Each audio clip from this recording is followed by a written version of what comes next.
नमस्कार। हमें स्टार्टिंग से ये चीज़ का नॉलेज है कि जब भी अगर इंसान मरता है और वो अच्छे कर्म नहीं करता है तो उसे 84 लाख योनियाँ में घूमना पड़ता है, भटकना पड़ता है और उसके बाद में उसे मानव शरीर मिलता है। और ऐसा बोला भी जाता है कि हमेशा अच्छे कर्म करो ताकि आपको 84 लाख योनियाँ नहीं भटकनी पड़े और सीधा ही आपको मानव जो योनि है वो मिल जाए। और एक चीज़ मैं क्लियर कर दूं कि मानव योनि है जो जिसमें केवल मानव नहीं बनते, मानव, देवता, यक्ष, राक्षस, दैत्य, ये सब भी मानव योनि में आते हैं। हालांकि हम इस पे डिटेल में यहाँ डिस्कस करने वाले हैं, लेकिन अगर सबसे पहले बात की जाए तो कौन सी ऐसी 84 लाख योनियाँ हैं जो जिसके अंतर्गत कौन कौन सी चीज़ें आती है और क्यों हमें भटकना पड़ता है वहाँ पे। तो सबसे पहले हम डिस्कस करते हैं कि कौन सी ऐसी 84 लाख योनियाँ हैं जो मृत्यु को मतलब मानव की मृत्यु होने के बाद उसके कर्मों के आधार पर उसे वितरित करना पड़ता है अलग अलग योनियों में। तो सबसे पहले, हालांकि ये पद्म पुराण में आपको हर जगह मतलब विस्तार से मिल जाएगा, लेकिन फिर भी मैं आपको बता देता हूँ, जिसमें 9 लाख जो होती है वो जलीय योनियाँ होती है, मतलब जल में रहने वाले, जिसे हम क्या बोलते हैं, जलज नव लक्षाणी ये बोलते हैं, जिसमें जितने भी ये जल से रिलेटेड जीव जंतु है वो सब आते हैं। उसके बाद में होते हैं 20 लाख पेड़ और पौधों की योनियाँ, जिसे बोलते हैं स्थावर लक्ष्य विषमति, ये बात है।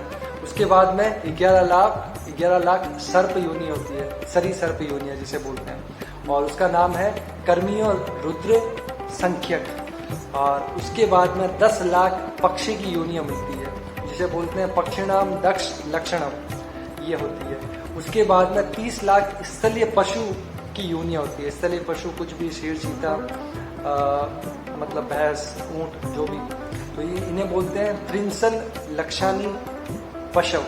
और उसके बाद में आती है 4 लाख मानव प्रजाति। 4 लाख मानव प्रजाति में 4 लाख में जिसमें देवता, राक्षस, दैत्य, गंधर्व, किन्नर, उसके बाद में यक्ष, ये सभी आते हैं। अब थोड़ा सा कंफ्यूजन आपको ये होगा कि क्या होता है देवता। देवता हमें सभी पता है, ठीक है। उसके बाद में राक्षस वो प्रवृत्ति है जिससे मानव डरता है, क्योंकि मानवों का मतलब खाते हैं, यज्ञों में खलल डालते हैं, वो सब राक्षस होते हैं। दैत्य वो होते हैं, मतलब होते हैं इंसानी की प्रवृत्ति में, लेकिन जो उनका गुण होते हैं वो सब राक्षस प्रवृत्ति का होता है, तो उन्हें दैत्य बोलते हैं। गंधर्व देवताओं के जो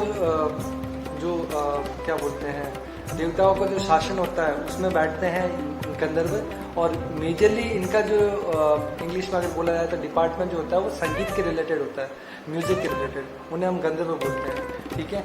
उसके बाद में किन्नर सभी को पता है कि किन्नर स्टार्टिंग से चलते आ रहे हैं, हालांकि अभी से नहीं है, तो किन्नर प्रजाति भी होती है। उसके बाद में यक्ष वो प्रजाति है जो होती मतलब दैत्य और उसके लिए, लेकिन वो देखो स्टार्टिंग में क्या होता था कि जो राक्षस प्रवृत्ति होती थी वो 2 टाइप की होती थी। एक तो जो इंसानों की रक्षा करने वाले, और दूसरी जो इंसानों के ऊपर मतलब दुर्व्यवहार करने वाले। तो जो अच्छी राक्षस प्रवृत्ति थी उसे हम यक्ष बोलते हैं। और देखा जाए तो यक्ष में कुबेर भी आते हैं, जो कुबेर धन के देवता है, वो कुबेर यक्षों में ही है। और इसीलिए बोला जाता है कि यक्ष जो होते हैं वो अच्छी प्रवृत्ति के होते हैं, क्योंकि राक्षस वाले हैं लेकिन अच्छी प्रवृत्ति के होते हैं। तो ये थे 84 प्रकार की योनियाँ कि कौन कौन सी योनियाँ, और हमें किस योनि में अभी हम हैं मानव में, लेकिन देखते हैं अपने कर्मों के ऊपर निर्धारित करता है कि आगे कौन सी योनि मिलेगी। तब तक के लिए अगर वीडियो अच्छा लगा तो प्लीज़ यार लाइक, कमेंट, शेयर जरूर कीजिए, और follow me for more updates. ऐसे ही इंटरेस्टिंग फैक्ट मैं आपके लिए लाता रहूँगा।